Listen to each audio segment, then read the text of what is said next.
Hi, ako po si Undi, tinatawag ng foreman, panday, helper o timekeeper kasi ang papa ko nagpagawa nitong bahay at pinasali lang ako nitong squad at pinapapahan namin to. Huwag niyo pong pansinin ang mga gamit ng aking mga kaibigan, para lang mga trapo. Joke lang! Ito palang ginawa ko panghigot ng kabilya. Chill lang po ako niyan kasi wala po aking papa, tinatawag ng Bus Amo Agaon aka Master. Yan lang pong nagawa ko kasi patay oras ako diyan at naantok pa. Feel ko malapit na dumating papa ko para magbigay ng snack at para di halata ni papa gusto ko may pawis para sabihin na hardworking daw.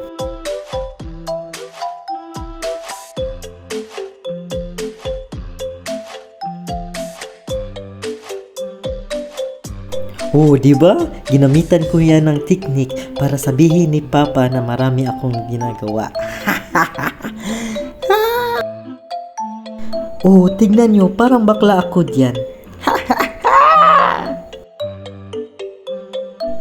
Patuloy lang, boy. Mababasag yung kamay mo.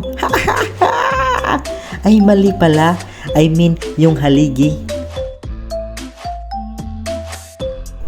Hinihinto ko na yan kasi sumakit na ang bewang ko. Ha! Hay!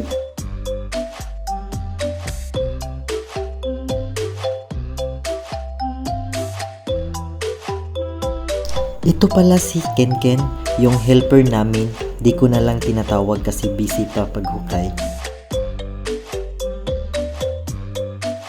Ito pala si Pelong, ang panday namin. Huwag lang yung titigan, mukha lang parang helper. Ito pala ang papa ni Kenken, ang panday. Nakalimutan ko pala ang pangalan niya. Ito pala ang aming foreman, aka X-Men. Yan po pagkatapos ng aming snack at safe na po ako diyan kasi umuwi na si papa. Chill lang. Hi! Thank you for watching. See you next video. Bye-bye!